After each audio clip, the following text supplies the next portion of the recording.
Imagine for a second, just imagine you are pouring your absolute heart and soul into a letter. Oh, wow. Okay, setting the scene. Right.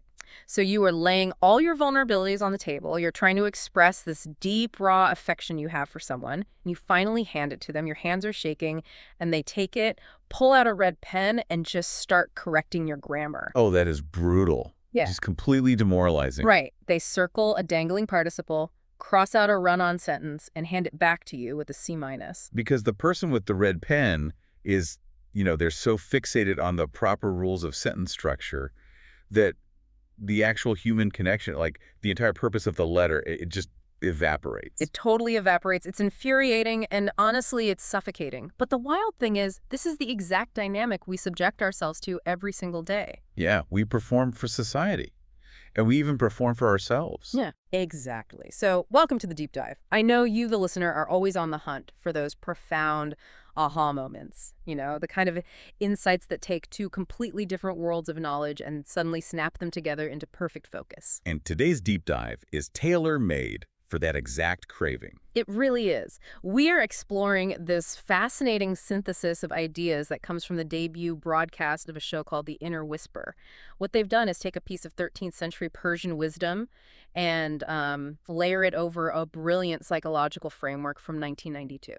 The pairing is just incredibly potent. I mean, we are looking at Rumi's famous poem about Moses and the shepherd and analyzing it through the lens of the wild woman archetype. Right, from Dr. Clarissa Pinkola Estes' book, Women Who Run with the Wolves. Exactly, published by Ballantine Books. Right. And the core thread connecting these two works is the sheer invisible exhaustion of wearing societal masks. It is so exhausting. It really is. We are going to explore the danger of prioritizing rigid etiquette over authenticity and look at the actual psychological mechanisms of how we can awaken our suppressed spirits. Okay, so let's unpack this. I want to start with the childhood nostalgia that the creator of The Inner Whisper mentioned. Oh, right, the textbook story. Yeah, they recall how the story of Moses and the shepherd was taught in their 5th grade textbooks. And, as a kid, it's just this simple fable, but when you revisit it as an adult, the clash between raw emotion and rigid dogma, it hits incredibly hard. It definitely takes on a whole new meaning. It really does. So it all begins with a shepherd in the desert, and he's praying to God. But it's not a formal theological prayer. The shepherd is speaking to the divine with this pure, unpolished, almost childlike love. Yeah, he's just saying whatever comes to his heart. Exactly. He's offering to do very physical, everyday human things for God. He says he wants to wash God's clothes, comb his hair, kiss his hands, rub his feet, and sweep his bed. It is an expression of total, intimate devotion. But then Moses happens to be walking by, and Moses is a prophet, right? Yeah. So his entire worldview is built on strict, established religious doctrine. Right, the rules. The rules. He overhears this deeply intimate prayer, and he is absolutely horrified. He rebukes the shepherd severely. He calls the shepherd's words blasphemy. He accuses him of acting like an infidel because, according to the rules of his theology, you simply cannot assign physical human traits to the divine. Moses is the guy with the red pen. Exactly. He is so obsessed with the theological grammar that he completely misses the love letter. And the creator of The Inner Whisper draws this brilliant parallel here between Moses' strict adherence to religious rules and the plight of the modern individual. Specifically, the modern woman as described in Women Who Run with the Wolves. Right. How does that connection work? Well, if you look at the psychological mechanics of what Dr. Estes describes, the so-called civilized woman is trapped within the rigid walls of societal expectations. Like from a very young age, right? Yeah, from birth, practically. She is trained to perform her existence correctly.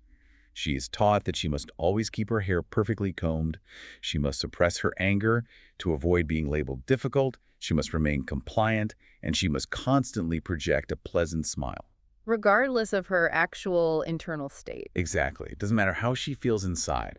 The form has to be perfect. The sheer cognitive load of that is just staggering. Like if you are constantly monitoring your own behavior to make sure you fit the mold checking, to make sure you aren't too loud or too angry or too weird, you are spending massive amounts of psychological energy just maintaining the map. You're exhausting yourself before you even do anything real. Yes. The shepherd is told his prayer is wrong because it doesn't fit the religious mold.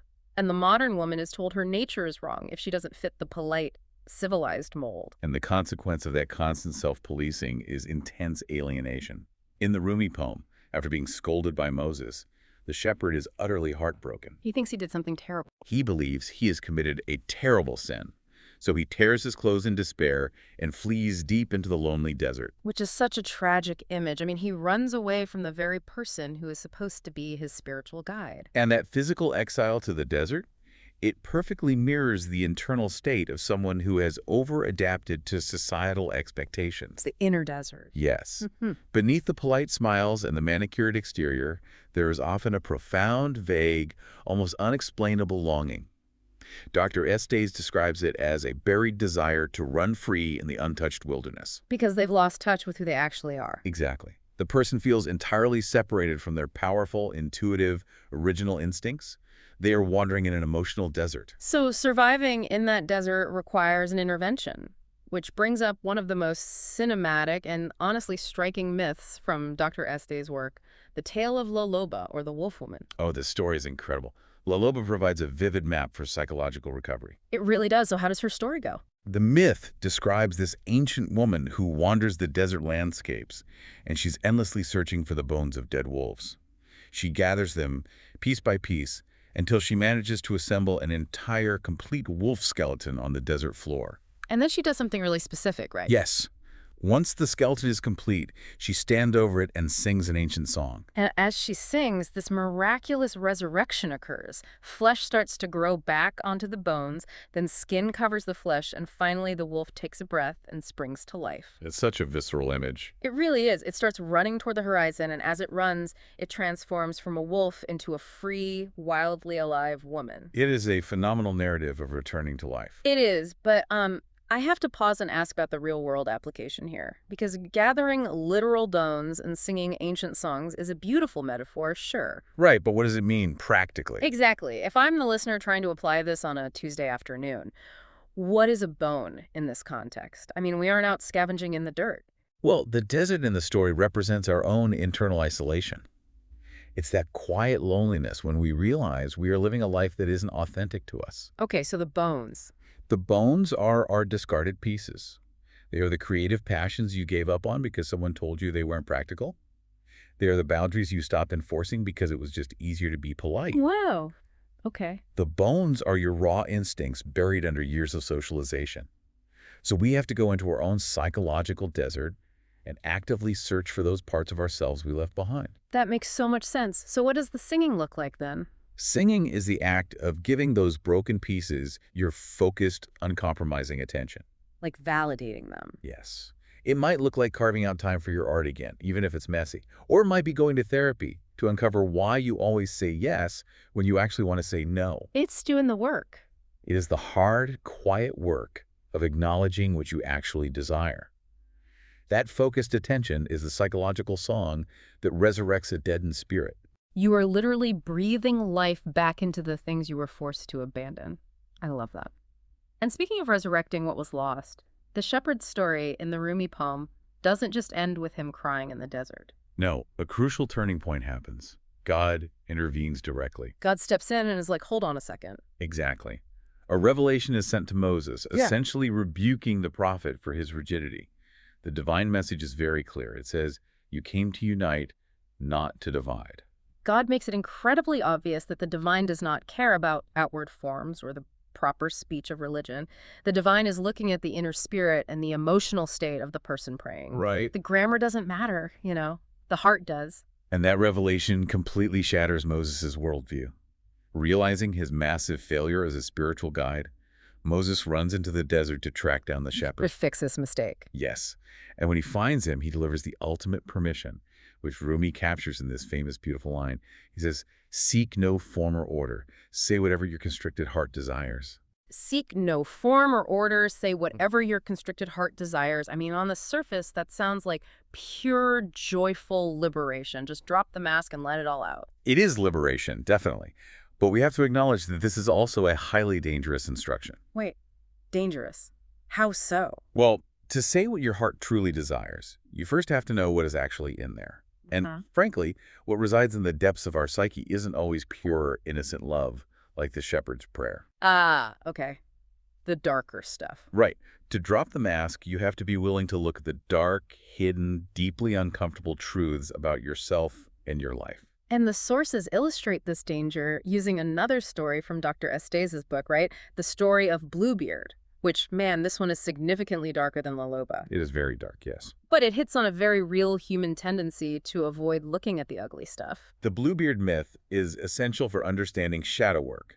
In the story, a young woman marries a man who, beneath his wealth and his charm, is actually a destructive predator. And he tests her, doesn't he? He does. He gives his new wife the keys to his entire castle, granting her full access. But he gives her one absolute rule. She is strictly forbidden from opening one specific small room in the cellar. And inevitably, when he leaves on a journey, she disobeys. Of course she does. She uses the key, opens the forbidden door, and is confronted with a horrifying reality. The room is filled with the remains of his previous wives. It's this dark, deadly truth of who her husband really is. It's the reality she was trying to ignore. Exactly, and when she drops the key in her shock, her dress gets stained with blood. But it's a magical stain, right? It's completely impossible to wash out or hide. The bloodstain represents knowledge.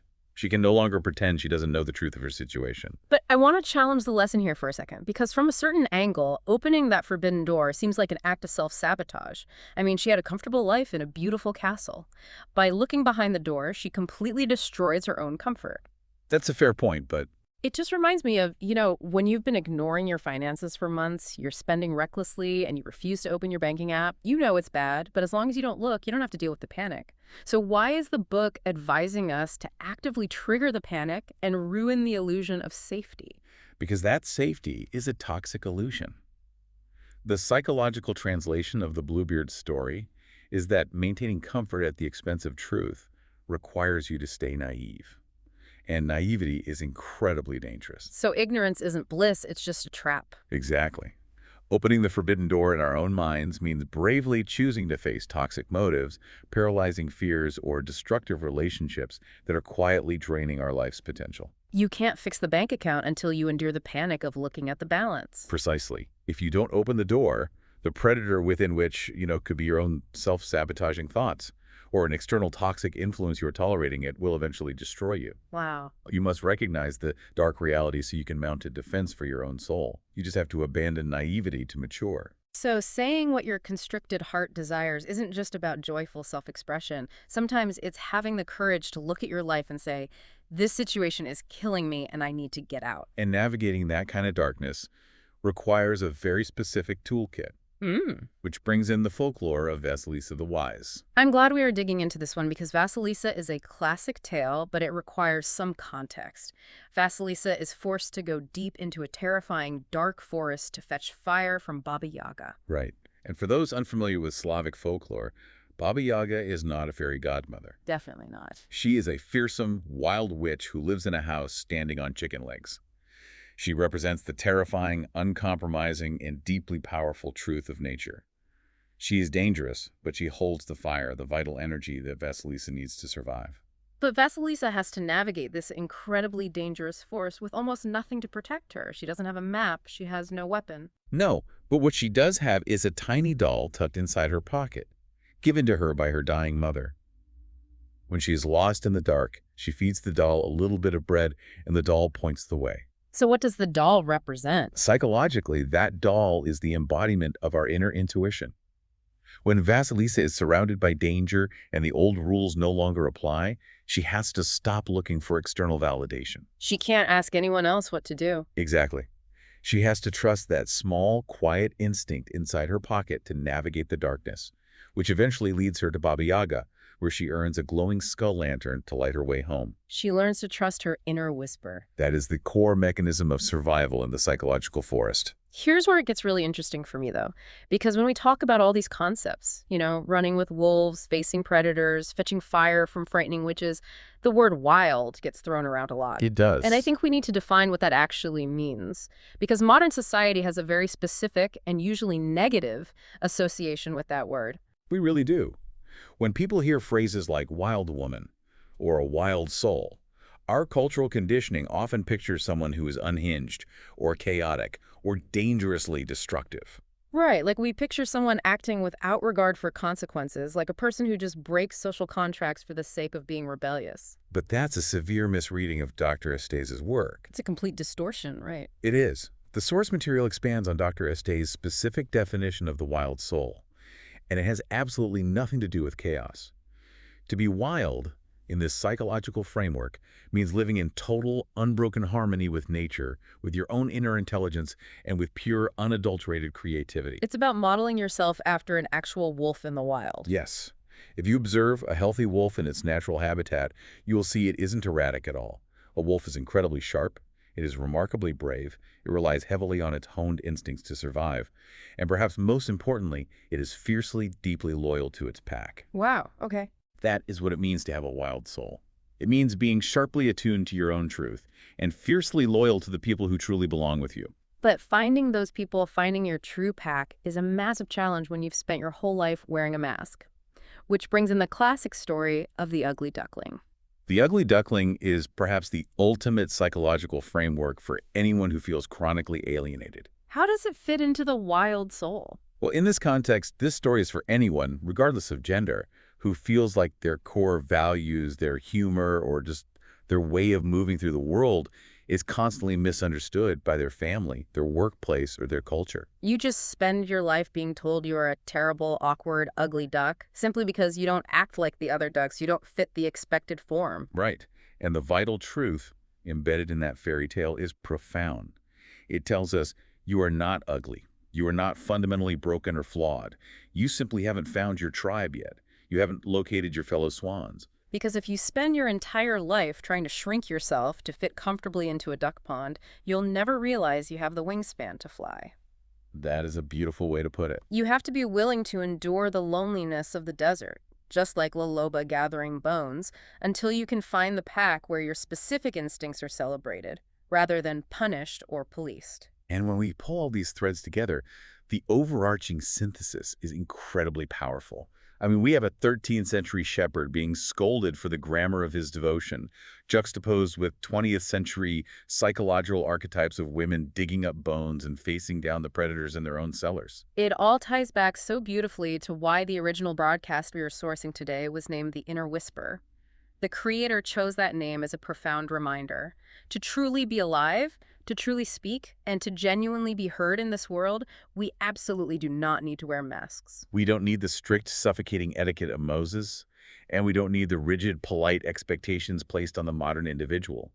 True humanity isn't about memorizing the right rules or performing the correct etiquette.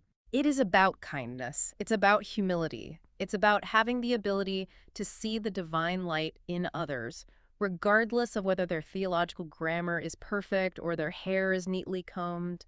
Whether we are analyzing the raw, unpolished prayer spilling out of a shepherd in the desert or a modern person learning to run freely with their own instincts, the most beautiful and powerful voice a human being possesses is the one that originates from the absolute depths of the soul.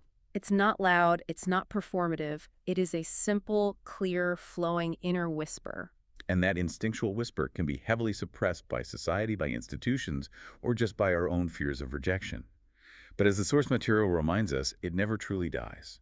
The bones are always out there in the desert, just waiting for you to give them your attention. Before we wrap up, I want to relay a direct call to action that was offered in the debut of The Inner Whisper. They suggest taking just a moment, right now, or whenever you can safely do so. Just close your eyes. Intentionally let go of the noise, the chaos, and the endless, rigid demands of the outside world. And just try to truly listen to the whisper of your own soul. See what it's trying to tell you underneath all those layers of performance. It is the crucial first step in venturing into the desert to gather your own bones. It really is. And to leave you with a final thought to mull over, one that builds on everything we've explored today. We talked a lot about the red pen of Moses and the strict rules of 20th century society. But what about right now? If the wolf of your own creativity has been reduced to bones, consider that the modern Moses might not be a religious figure or a polite society matron. Right, it might be something else entirely. It might be the very algorithm of the digital age. We live in a world where every thought, photo, and vulnerability is instantly graded by likes, metrics, and engagement. Are you actually dropping the mask, or have you just learned to perform your wildness for an audience? How do you protect your inner whisper when the whole world has a red pen? Keep digging for those bones. We'll catch you on the next deep dive.